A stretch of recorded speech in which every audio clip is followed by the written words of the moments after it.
Okay, so we're not even going to start with the formalities today. We're going to jump right into the fray. We got a special guest. It's Tony Talks Day. And today she's got a special guest. And I'm going to take myself out and Jamal out to let her introduce the special guest. Y'all already know who we are. So we don't need to introduce ourselves. But before we do that, this is that special 50th episode, if y'all can believe that. It's 50 episodes, and this is a dynamic show that we're about to have today.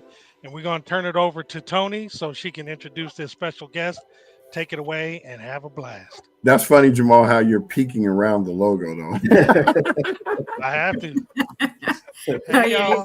Hey, everybody. Happy 50th episode to AltadenaTalks, to our podcast, obviously, which was created, as we know, as therapy by Brian Bacchus, where he will generally come on and say, I'm Brian Bacchus and you're not, and Jamal Smith. And then, as we all know, they saw what I was posting, thought it was very beneficial, and brought me in. And now I have the Tony Talks segment, which is on Tuesdays. So for our 50th, I talked about, like I gave a teaser and said, I have a special guest.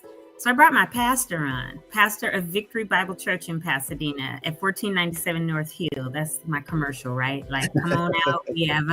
We have service on Sundays at 8:30 and 11. We're gonna make sure y'all don't be coming on here commenting and saying curse words. We got a pastor in the house. Let you know. Pastor John will be like, whatever. He doesn't judge. He's one of the most down-to-earth pastors and people. It's funny. I was telling him, Pastor John, before you got on, how when you first got to Victory, I told your mama I didn't like you. You remember that? I do. I remember it. And she was like, you don't like him. Why? I told Brian earlier, I said it was immaturity, really. And I knew that God was going to use you. She knew that you was going to get her in check. And she knew that. So she was like, I'm working this. I don't know about that.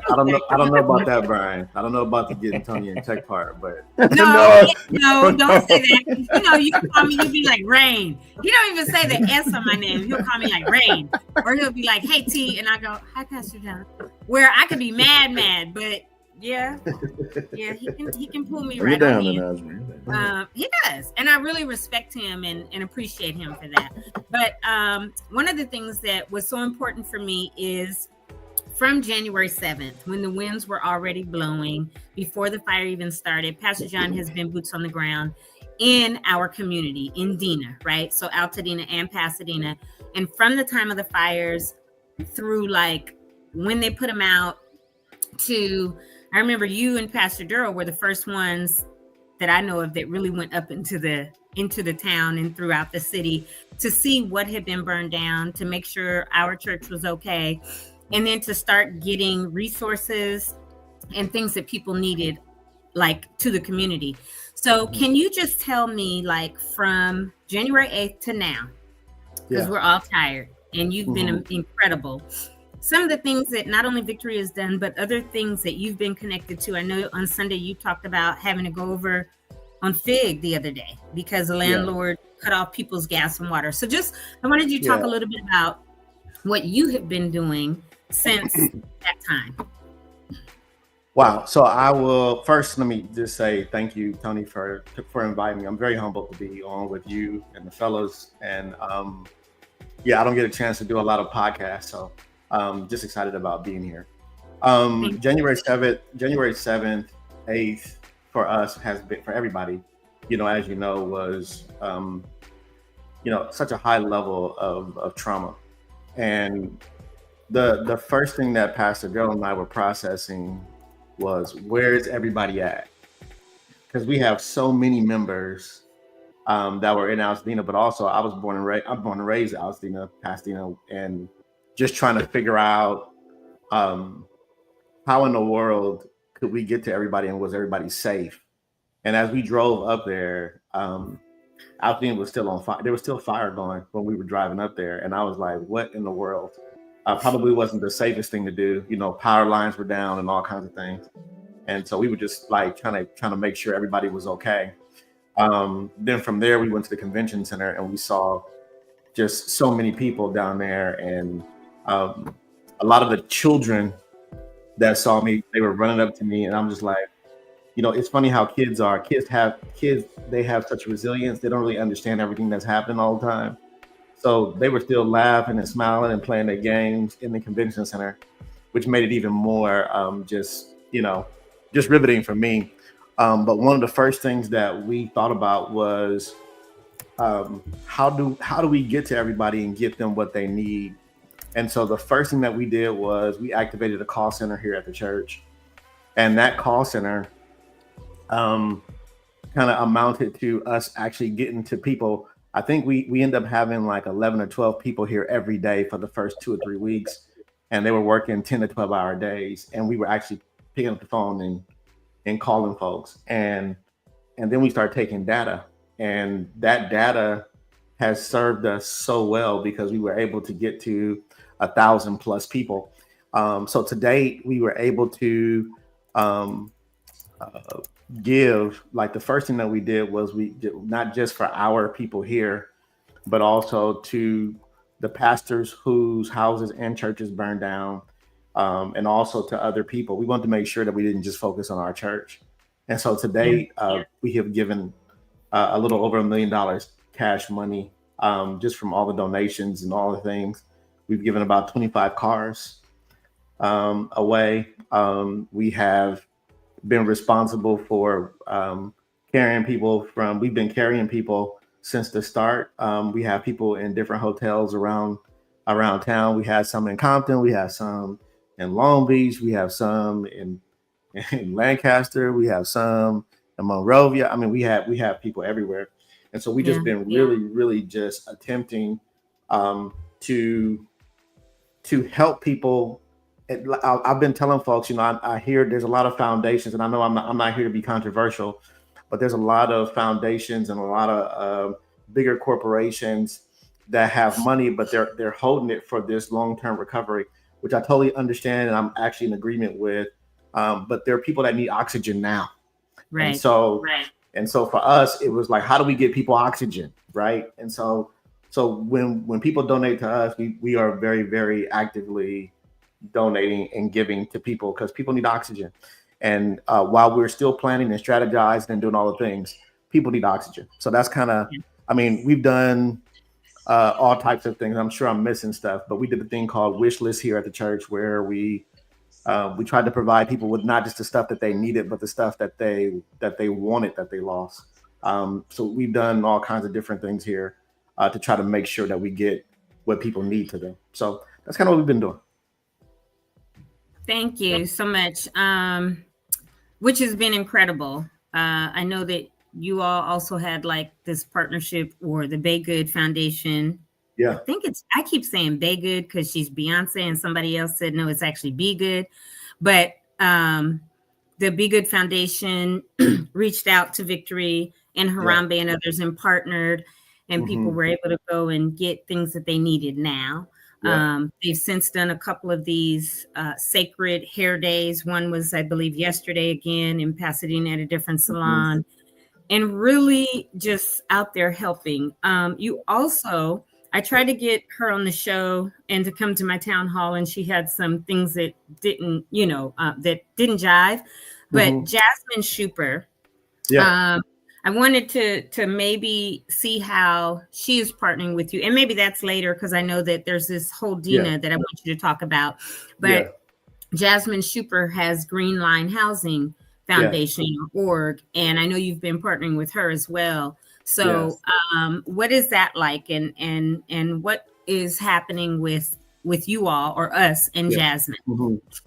Yeah, when I'll get into a little bit more detail when we talk about the whole Dina part, but I'll tell you, but Jasmine, the reason why I promote Green Line is because she already has $2 billion worth of experience before the fires, and I also support Black-owned businesses, and because I've seen her and I've seen her work. And I also know that Green Line just actually purchased a lot up there already, which I was very proud to hear, because I can't tell you how many people that Green Line has helped before the fires, Black and brown folks primarily. how many they have helped to get into spaces and places. And that's just so important. And, you know, when I brought up our brown brothers and sisters, one of the other things that we've been trying to do while we are very much focused on the Black community, I want to be clear about that, very focused on that. But I'm also concerned and focused on our brown brothers and sisters because I didn't even realize what were happening. Tony, did you not know? I went to the job center, and that's where all the day workers are. And when I went there, do you not know that they were sending those people up into the fire spaces with nothing, no PPE, no nothing. Gear, no gear. And I didn't realize. See, the whole thing is I was actually ignorant to this. Is that, of course, they're going to say yes because they want the work. They got to feed their family. So they're going up there in all this asbestos, metals, and all the things, breathing all this stuff, with no gear. So the first thing we did was we raised money. We raised $10,000 to give to the job center to get them gear so that they don't, breathe in all that craziness. Yeah. And then just the other day, like I said, I'm not here to be controversial, but it is what it is. There's an apartment complex off of Lincoln on Figueroa where the landlord, I couldn't believe it. Like they were there. I met some people that's over the age of 73 and some children that was living in, it's crazy. This was last week, right? Last week. Yeah, just last week. They lived there and the landlord cut the gas and the lights off. And this is the part that got me. I was reading because I looked in it was on the news. We were all on the news and stuff. And I saw it on Star News, I think yesterday or the day before. And then I looked and I said, "This is so interesting." I looked at some of the comments. One person had the audacity to say, if he stopped accepting rent, because he just stopped accepting rent. He just stopped. If he stopped accepting rent, then those people should leave. I don't see why y'all making such a big deal of this. And I'm like, the insensitivity of people is like these people don't have anywhere else to go. No. And the landlord literally complains and said, basically, if you complain, then I'm gonna call the authorities to come to deport you. The level of Tony, the level of this kind of stuff that makes me. It's so crazy. So and this is the part when I went there, next to us, to the left, to the right, and right above it is burnt. Everything's burnt. Right. So, what's the harm in those people staying there, living there? They're paying you rent, having the water and the lights on because they're on. They weren't turned off, or the gas and the lights. What's the issue? The issue is he now wants them to move out probably so he can maybe redo it a little bit and hike those rents up to $4,000 or $5,000. That's what it is. And he wants to gouge. And he's probably a slumlord as it is. I haven't been in it or anything, but it's let me tell you something. Pipes broke, stuff supposed to be fixed, not fixed. There's so many things happening in that space, but you asked what we've been doing. I've been trying to make sure that we bring awareness to everybody, not just our church, but Pastor Burrell's church, it's so much damage that happened to our community. And that's why, podcasts like this one, Tone, and what you guys are doing is so important because it brings awareness to folks. You know what I mean? And that's kind of what I'm finding is what we need. So much. We need so much awareness right now, and we got to look out for each other. And that's kind of where it is. And that's really what this has been about, is sharing information. We try to vet. There's sometimes people send us flyers and stuff. And I'm the vetter. I'm trying to find out who's behind it, who's connected to it, because there are a lot of people in our community that are connected to some things that ought not be. That are looking at money grabs, that are have some licenses and they're suspended and shouldn't be practicing right now, but they're still very connected. And so I'm worried about that because we have, as you know, because you said the statistic at church one Sunday, 57% of Altadenians were over the age of 60, right? Yep. I'm getting ready to be there because I'll be 60 in October. And though I don't currently live in Altadena, and I'm not talking about since the fires, right? I'm in San Dimas. Everybody knows that because I've said it a million times. I'm an Altadenian. Been there since 1968. That house that my parents just lost, this is the trip. June 24th will be my parents' 65th anniversary and the 57th anniversary of them having their house. Literally, they got it on the same day. And so that's why I'm going so hard. It started about my parents, obviously, but my sister, when I went and drove around and saw Loma Alta School, where I went to elementary school, was gone. Audubon isn't gone, but I think there was a little fire over that way. But Loma Alta Park, where I went to preschool, that building's not there. Elliott, where I went to junior high school, now they call it middle, but not there, right? I didn't go to HS. You did, but my understanding is the back of it had some scorching on it, you know, and so it's just our entire community. So much is gone and then has been devastated, and the emotional toll that it has and continues to take on people is incredible, right? So Brian and Jamal also being from there, and and Jamal doesn't currently live there either. He's, I believe, in Arcadia or somewhere outskirts, but we're still like, I was not going further than this. And I was like, I have to see my mountains. I grew up walking outside, seeing my mountains in the San Gabriel Valley. So I was like, when I buy my house, I got to be close enough and close enough to get to my parents quickly, right? So I know 20, 25 minutes, if the freeway's clear or whatever, and if not, I can take the street. So,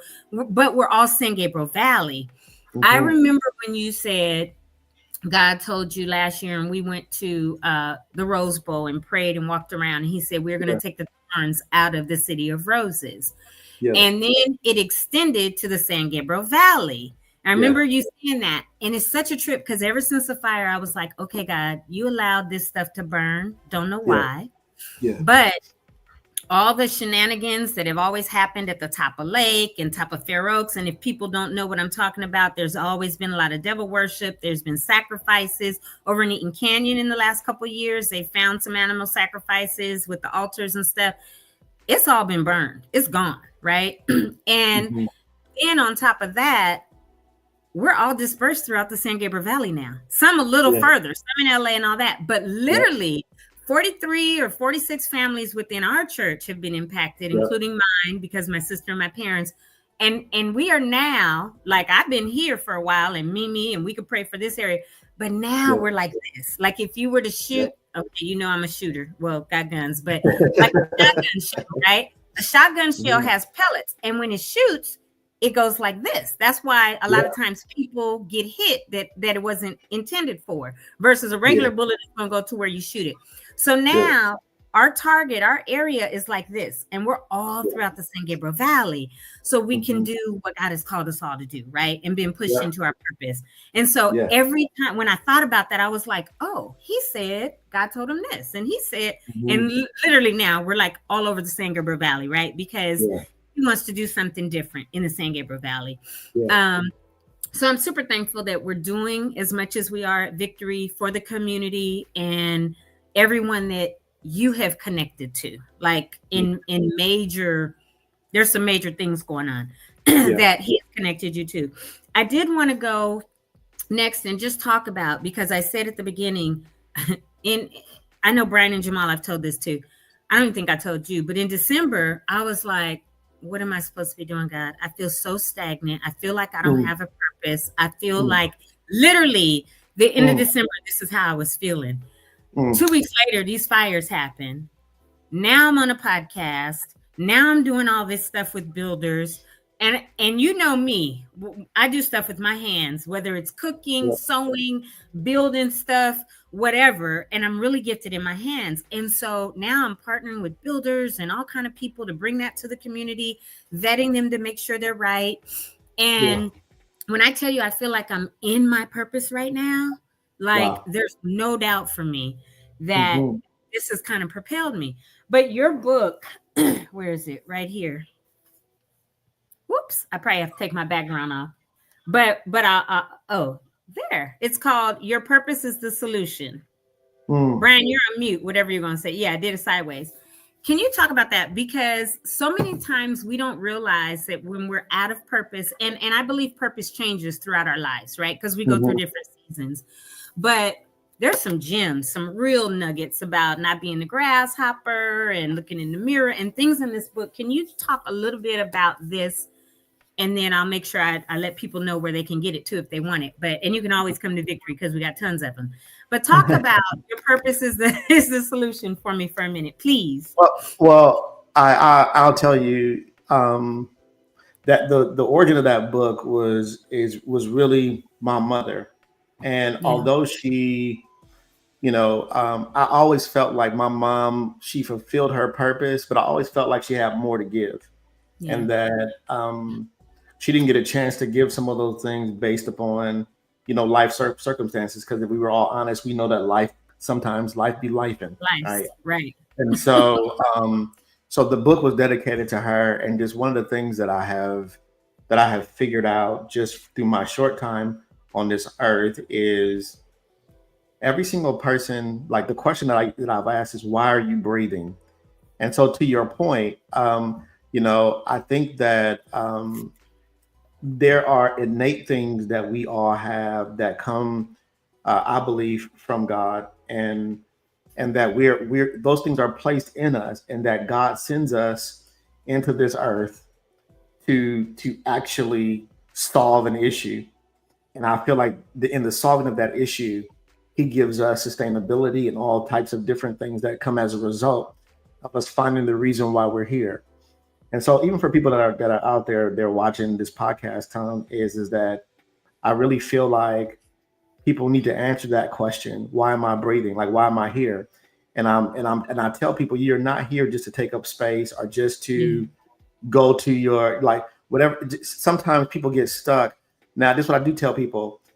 Sometimes your 9 to 5 can be your purpose, but many times I find that it's usually separate sometimes. And I feel like sometimes people will spin their wheels in spaces that they don't love, that they don't like, and they don't really feel purpose in. But I feel like purpose is something that's placed inside of you. And in the book, I just try to walk people through like some practical ways of getting to it. Like, for example, people often talk about flu shots, right? And so although I'm not a promoter of any kind of shot, but the whole thought of the flu shot theoretically is that they insert the flu on the inside of you for the purposes of actually solving the issue of the flu.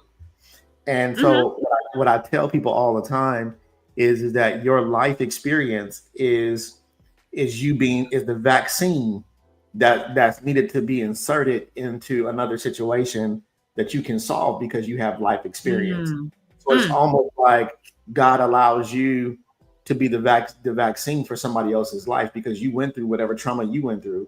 So now that vaccine gets put inside of a situation that somebody else is having, and actually allows them to be able to succeed and to triumph because you did, right? Because you have insider information.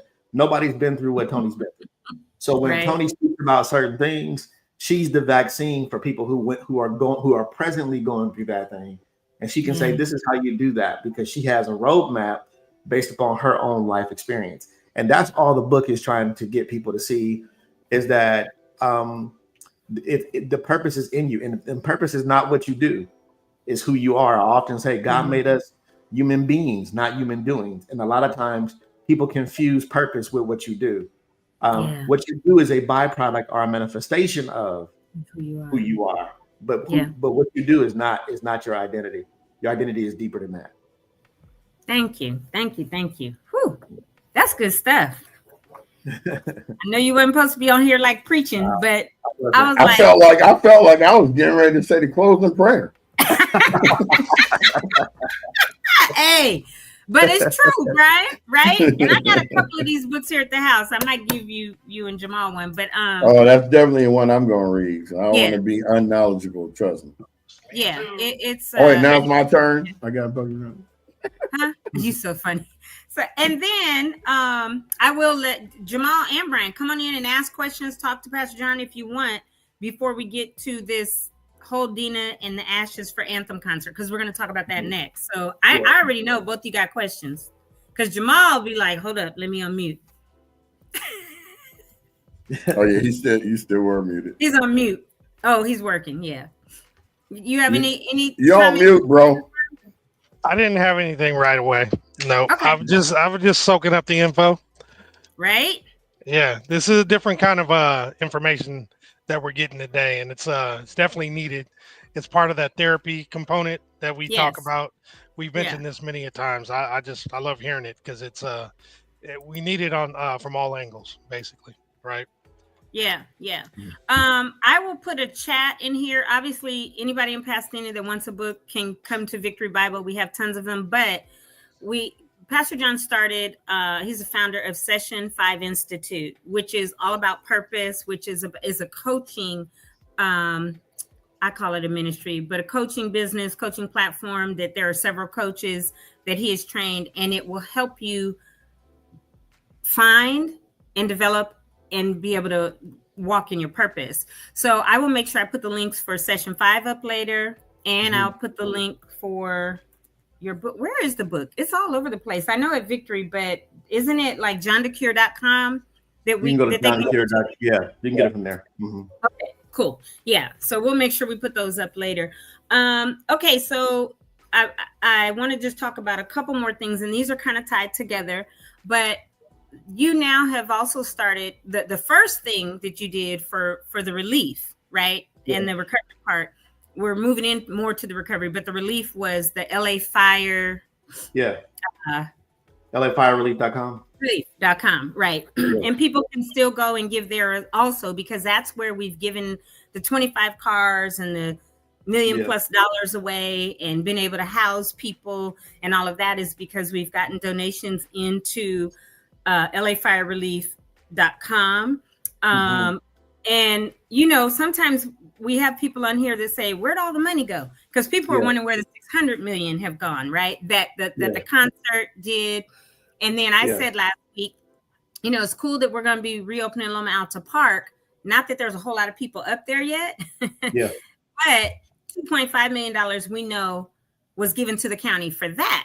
Well, to me, I think $2.5 million could have gone towards people who were under or uninsured and don't have a place to live still, right? Yeah. Or their insurance might be saying, oh, well, you get an Airbnb for 3 weeks and then you got to move. And that would be better suited if we get it to the people that need it. So that's one thing that I really like that we have, or you all have been doing through Victory with LA Fire Relief, is that you and Pastor Angel are probably the dopest, two most accountable people I've ever met in my life. Like, if anybody wants to know, well, you guys raised $1 million or $2 million, where did it go? They can show, like on paper, they can show you, this is who it went to, this is how much we spent, like to a T, right? And you all aren't taking any money. You're not taking a salary because of this. And nobody at Victory is. And so great accountability because of the integrity that we have, right?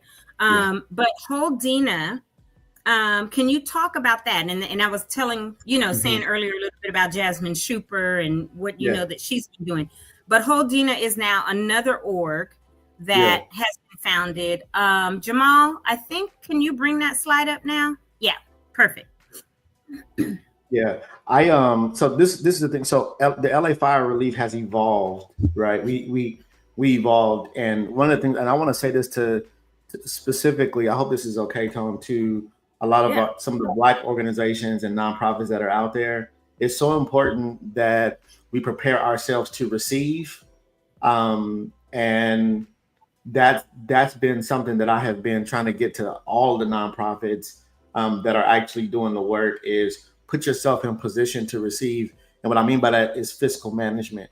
So we had to, we actually got we got fiscal sponsor to help us to receive, so we can actually take it up a notch in terms of accountability, in terms of auditing and all the stuff that you need to be able to do something like we're doing.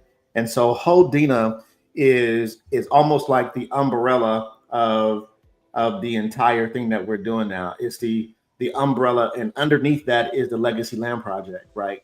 But Hold Dina is like the holding space for the Legacy Land Project, which is a wraparound service for each family. If you can imagine, Tone, I have a crazy goal, and I know what I'm gonna say is gonna probably be like what, but the real goal that I have is what would it look like if we were able to raise enough money to give every family whose house burned down a like a $350,000 gap to rebuild, where they were like, man, you know, I got this amount for this, I got this amount, but I got this gap and I can't pay it. What if we were able to go, hey, here's the money for that gap. This is what we're going after with this concert on April 26th. Holdena is like April 26th is our coming out party in terms of Holdena, and we're now looking at we put our thing into 3 phases. The first phase was immediate phase. That's the phase we did with Brandon Lamar and Dina Relief. The next phase is the dignity phase, which is where we are right now. How do we give people dignity for like 6 to 8 months, 6 to 10 months, and make sure they have some kind of sustainability? And then the last stage is where we're going, is the Legacy Land Project, which we've been, you know, talking to you about a lot of your construction people. What does it look like for people to have a care manager? Some of these organizations are calling them disaster case managers. We call them disaster care managers, because what we find also, Tony, is that people are going to these resource places and being treated poorly.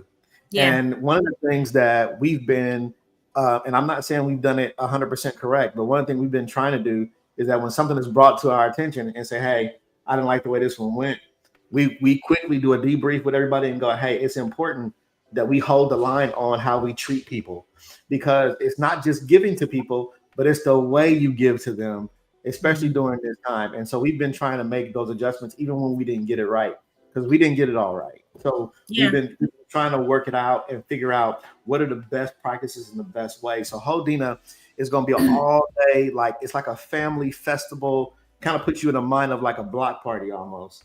And we'll be there from like 11 till about 10 p.m. at night. Go ahead. Okay, so where is it? There it is. Thank you, Jamal, for clicking on Ashes to Anthems Annual Benefit Concert. Yes, the first one. This is the first one. The first one, I thought it was important to do this way because I wanted the family to be involved. I didn't want, and we kind of got PTSD. And I want to say something too, at all fairness to them. The Annenberg and that concert that they did that raised $100 million. They did end up contacting us a couple of weeks ago, and they wanted to make it right. So I wanted to say that publicly, that they did call and say, hey, how can we support what you guys?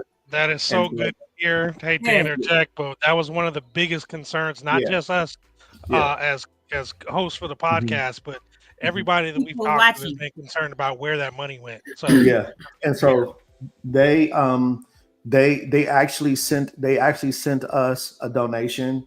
But for the record, let me tell you, the reason why they did is because the California Freedom Fund, the California Black Freedom Fund, actually held them accountable and said, hey, you got to give some of this money to Black folks. There's certain things I probably shouldn't say, but I will say it this way. A lot of our Black artists did not support that concert. Oh, okay. So what we're hoping to do in the next, this is a 5-year plan. Holdena.org is a space for us to raise substantial funds. Like Tony, we're trying to raise upwards of $10 million so that we can be able to, this is the savings money that we're trying to do, so that when people start to rebuild and they say, I don't have this, whatever. And I'm gonna tell you where it came from. There's a lady, true story. There's a lady that called us that's over the age of 70 something years old. And she moved into she owned her space free and clear. So she had a lower form of insurance. So what her insurance says that in order for her to receive the money, her house had to be burned down. The problem is her house did not burn down, but it had burn damage. So then what happened is she got a $34,000 bill to fix that, but her insurance doesn't cover it unless it actually burns down. All the way down. Yeah. So because it didn't burn down, they're actually not going to give her $34,000 to fix her house. Now, what we try to encourage her not to do is move back in her place, but we know that she's going to probably move back in her space and put herself in harm's way. This is why we're doing the whole Dina piece, is we're trying to get to those folks that need help with that gap, Tom. And that's what we're going to do. Part of it, Pastor John, and I know that you were out of town at a retreat, but when I had the Builders Town Hall at Victory on the 8th, I now have a Slack channel with those builders, right? Not all of them, because I got a lot of there's Craig. Hey Craig, I just met him at at the concert that my cousin Jonathan, my cousin Jonathan, that's in the music industry too. But it was the Jason Nelson and the Sunday choir, the Sunday service choir, and I went to that and met Craig there. But anyway, so just real quick, Tony, to give you a quick thing about Craig. So the second day of the fires, I went down to Brookside Park and went live. Oh yeah. Craig was there with Brown Bag Lady giving away brand new jackets. I did an interview with him. Yeah, he was the one I interviewed. And I actually have his number in my phone. We're supposed to connect. We just talked yesterday. So definitely he's a good guy. Yeah, because he told me they were working with the White House to make sure things happen here and things like that. Yeah, he's doing big things. I can vouch for him. Pastor John, maybe I'll connect you with him. Please do. Yeah, for real, because you need it. So thank you, Brian, for popping in and giving that context. And thanks, Craig, for being on today. One of the things that I've been doing, I have a Slack channel now with the builders. Now, not every single builder that was there has continued forward. I kind of narrowed it down, and that's because of the feedback that I got. There was a real big one that people were like, they're too big, no, da-da-da-da-da. And so I haven't continued with them, which is fine. There was like 2. But either way, tomorrow night at 6:30, I'm having a Zoom call, which is basically a follow-up call from that. I was supposed to have it last week, but my son was in the hospital. And so now he's out and good. And so, but that's tomorrow night at 6:30. I'll make sure we post that link, as well, if anybody wants to join it, because this is, again, getting in front of the builders. I'm going to try to have breakout rooms. If you have any questions, whether it's an architect, a builder, construction company, there's 5 or 6 remaining, you will be able to talk to them. But also, Pastor John, is that we are going to make sure, I've already had these discussions with them, and whether it's through labor, whether it's through additional materials, because, they always do 10% over in case of waste. Then they wind up having some. So this is perfect timing that you said that, because this might be, all right, this lady who has that gap, right? Even if there's money given by our foundation, by Holdina or whatever, I've got the builders that have already said, we'll go and do stuff at no cost. We'll go in and do stuff with our labor, whatever, because this is long-term, and this is about our community. And that's one of the things when I vetted him, I said, if you don't have the heart for my community, I don't even want to deal with you on this, right? Because you have to have the heart for the people to rebuild.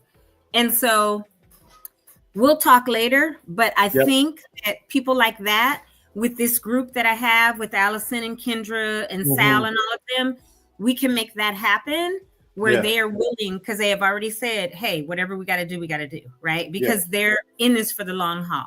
So you and I will talk. I'll also connect you with Craig, and then we got to do to make sure everybody that has a desire can get back. So that thing is the thing. My concern is the elderly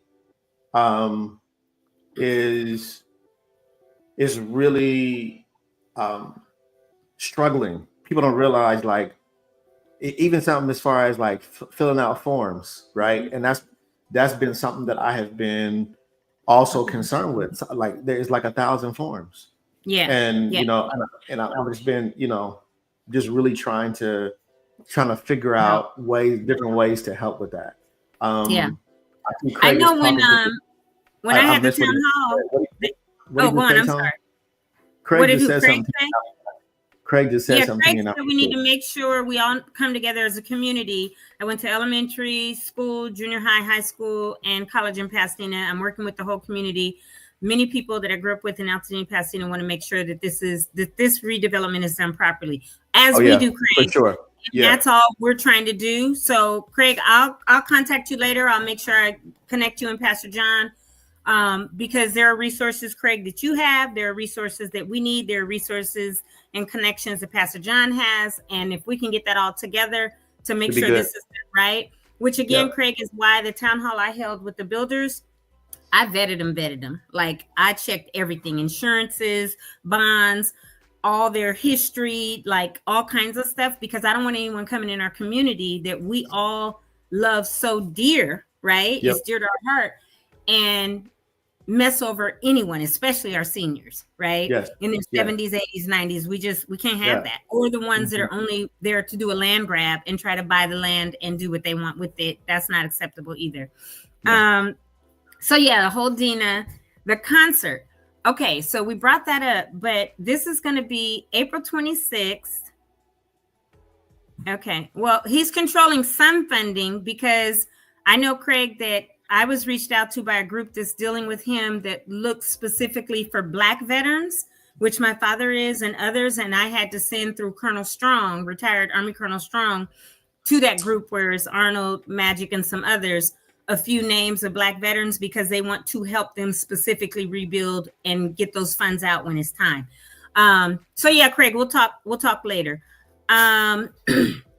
So one of the things I want to talk about this concert on the 26th is that one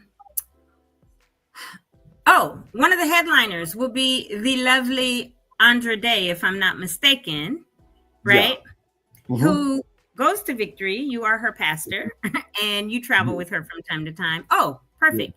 And so she is also part of the steering committee to get others to come. And I know you have lots of connections in the music industry because you are a music producer. I know you work closely with Major and our wonderful Charles Jones.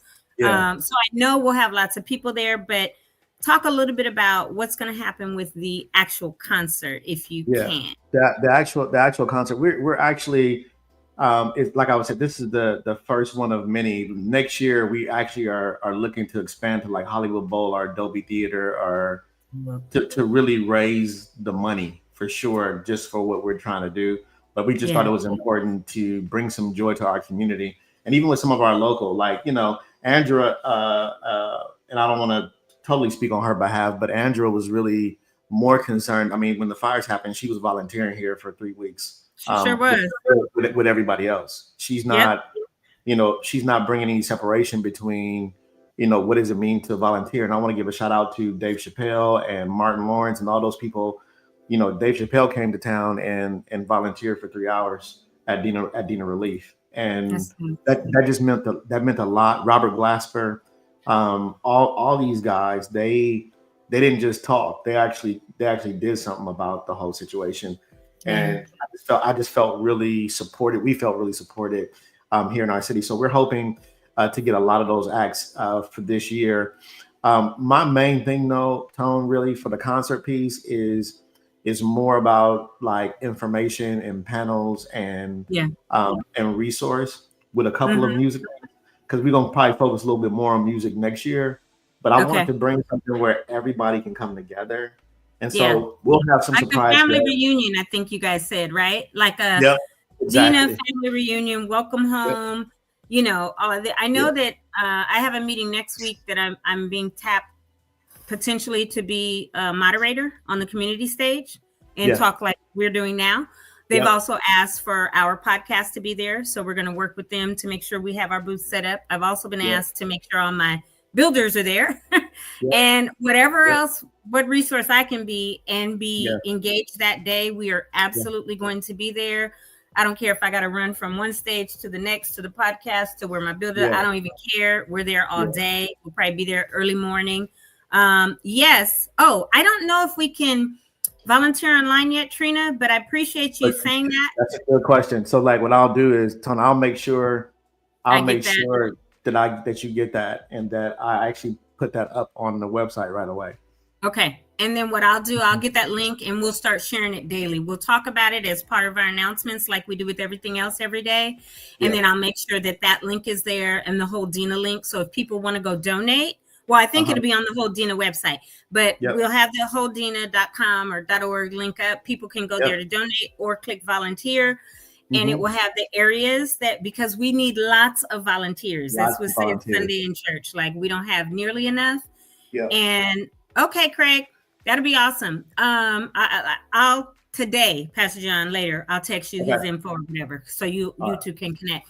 But we need lots of volunteers, just like, and I'll keep saying this, Habitat for Humanity is Habitat for Humanity. I know that they're going to be rebuilding in Altadena, but I have started Altadenians for Altadena, and I have that sign-up sheet. All of my builders have agreed, our builders, I'm not going to say our builders that we are working with have agreed that when they start building, when they get permits, plans are approved and they get permits, that Altadena Talks volunteer one, you can go to there and you can sign up to volunteer. At a later time, we plan on having, if it's 50, 75, 100 people, whatever, at these housing sites, if we can frame a house in a weekend instead of a week, because we have the manpower, right? We know that people have been deported. We know people are scared to come out. So guess what? If that means I got to come to John's house to help build it, and next weekend we're going to be at my lot to help build it, we need an army of 1,000 people, right? So we can be at all the lots helping. We do have a waiver that our attorney's going to look over, but so that no builder and Altadena Talks is not liable if someone comes and they're clowning and not listening and they get hurt, it's on them, whatever. So we're going to make sure everybody is legally cleared as well and straight and protected. But we need people that will be ready, boots on the ground. You might be using a nail gun. You might be screwing a screwdriver, right? But if it helps to bring our community back, we've already got the volunteer sheet. Go. And it might be, I don't want to do any construction. I can't. Okay, then can you come and serve water, right? Can you come and serve the sandwiches? Because I have a friend that's at Homeboy Industries, and we talked last week. He's like, what you need? We used to work together at USC. He was like, you need meals, you need this, you need that. I said, hold on. I'm going to connect you between Altadena Talks and Altadena Victory Bible. We're going to do this together. And so they're probably going to come in and do some things, right? And so there's a lot that we need to have this effort go over the next 2 to 5 years or 5+ years. And so as much as our community knows people, has connections, help bring them in, help be ready to volunteer, to be boots on the ground, to help rebuild our houses. That's how we're going to do this together, like we should be doing as a community, where there's no fighting and all of this, and get it done right so we can come back. Because after the houses, we got to worry about the buildings, right? And making sure that our businesses are there, and people that didn't have a business, but they may want to now. How can we help you get started in your business so that you can have something that our community can benefit from? So we're looking at it holistically for everybody. And us at Altadena Talks, I'm definitely connected to Victory because I go there, have been there 25 years this year, I think. And so that's my church. I'm part of it. I serve there. I'm going to be part of anything that Victory's doing. And because I'm Altadena Talks, we are collaborating and doing things together. So we are one of the orgs that Victory trusts enough to say, okay, come on in. And so we're going to be doing a lot together over the next few years because we're in it for the long haul as Altadenians, Pasadenians, and we just got to continue doing all of this together. 100%. 100%. Yeah. In 2 days, because we had exactly, Corey. And that's what this effort is about for me. The Altadenians for Altadena, we have to do it. And so however it is, we can get people engaged and ready to volunteer and have fun and, all of that, and hug on each other. That will help with the healing mentally as well. And it's just something we have to do. What's up, So Corey, get your butt out here and coordinate one of these volunteer situations. We need you. You keep spouting all this information, but you in Chattanooga, your butt on out here. And that's all I have to say. So Pastor John Corey is from Dina as well, but she lives in Chattanooga and she's talking about moving back. And almost every show Corey's able to get on and she's talking about, we need to do this, we need to do this. And last week I'm like, hello, you are in Chattanooga talking about what we need to do. So today, that's why he said, Oh, good. You're coming in June. Awesome. Praise the Lord. It took the pastor to come on here to give us a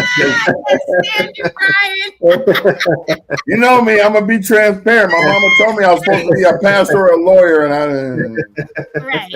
And you're in IT like me. The funny thing is, Pastor John, like Brian and Jamal also are Mustangs. We know the better school, right? So, and look, y'all.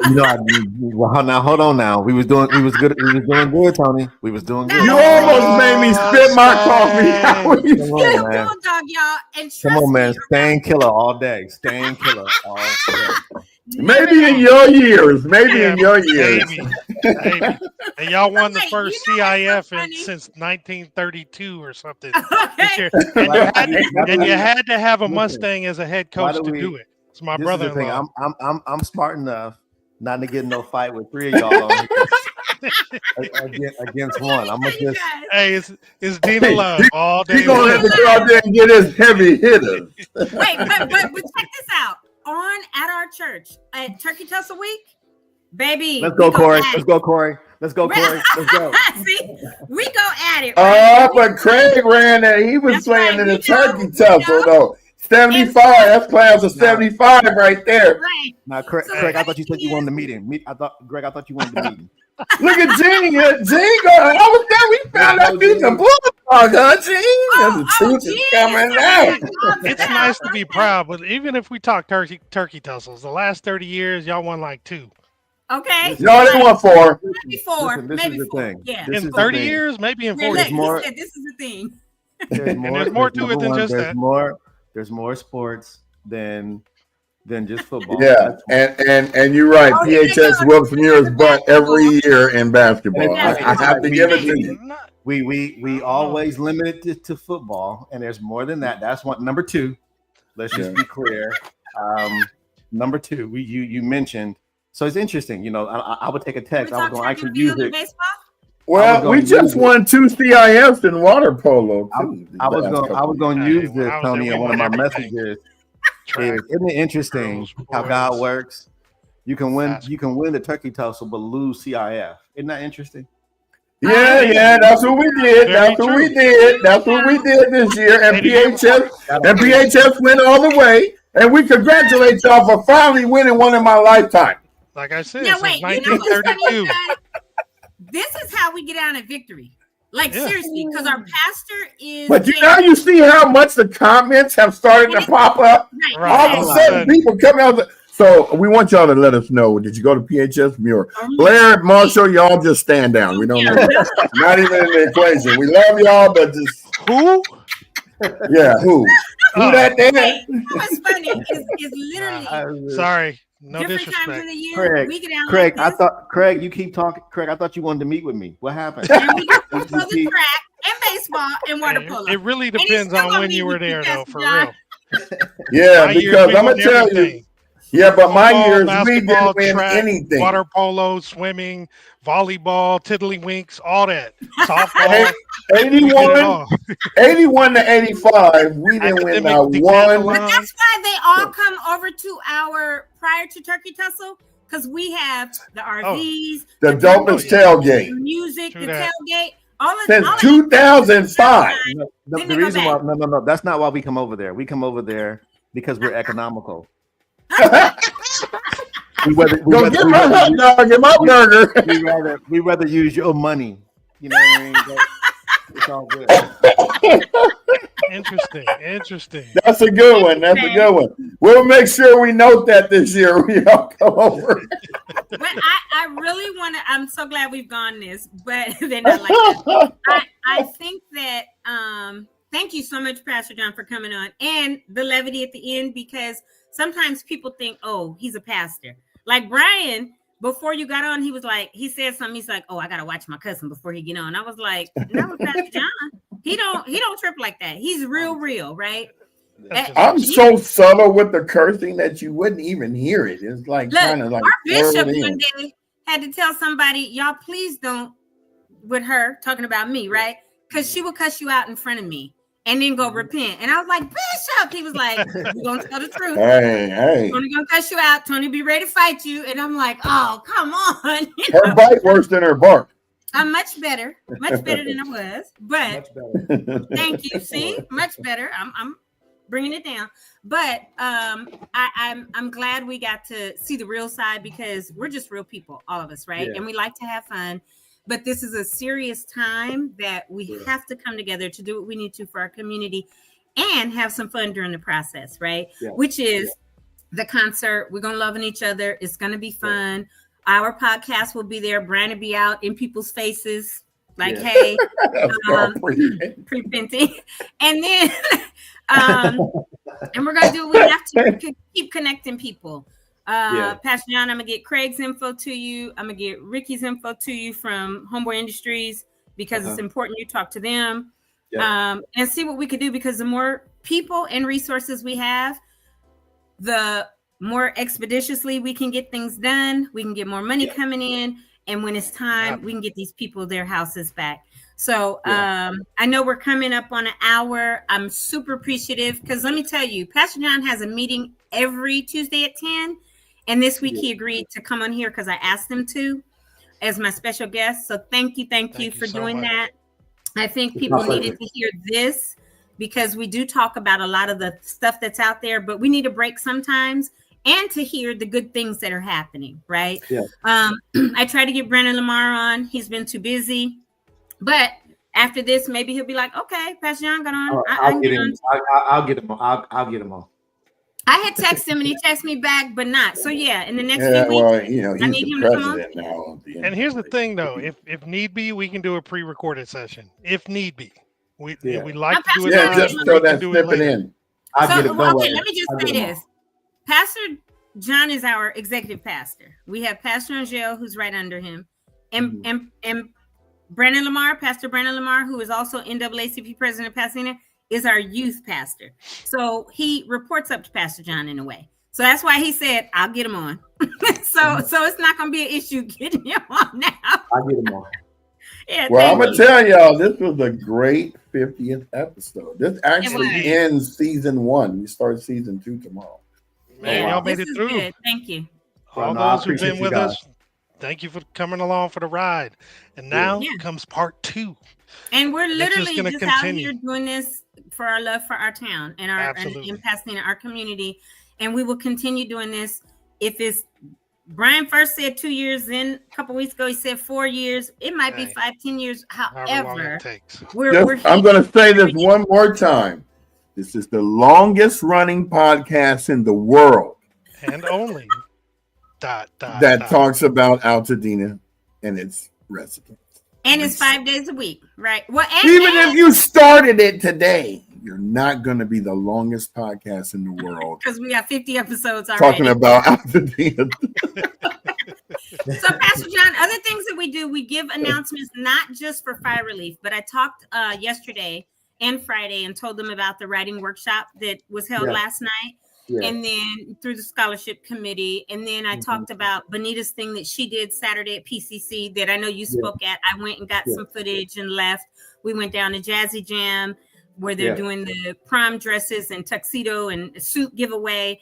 And so we go and do things out in the community, even on the weekends, and we'll go and record and stuff and come back and then we'll talk about it.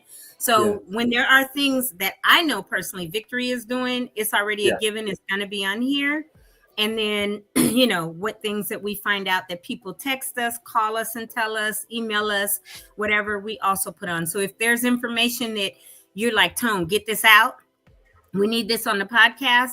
We're averaging 28,000 a month and 1,000 views a day or whatever. You guys send it to me. It'll be on here. So, yeah. Appreciate it. And please share this with everyone you know, because this is good information. Yeah, it is. It'll be on YouTube, and this particular one, Pastor Jon, if you need to share it with whoever, or the link will be on YouTube. But anyway, just hey, Anthony, thank you. So and that's from the Bay Area. That's my nephew up in the Bay. So because I share it on my Facebook, and then we just share everywhere. So we're super appreciative for everyone who tuned in today to our 50th episode. Pastor Jon, thank you for being part of our 50th episode. Thank you, Pastor Jon. Coming in with this great info of what you guys have been doing. And I will, like I always sign off, I say toodles. Pastor Jon, don't drop yet. because when we leave, we do a quick little debrief on the back end. If you got another 5 or so minutes, Brian Bacchus, and we're not. What do you have to say? Nothing, because we got 10 seconds. All right, and Jamal. Peace, y'all. Thank you. Have a good one. Take care.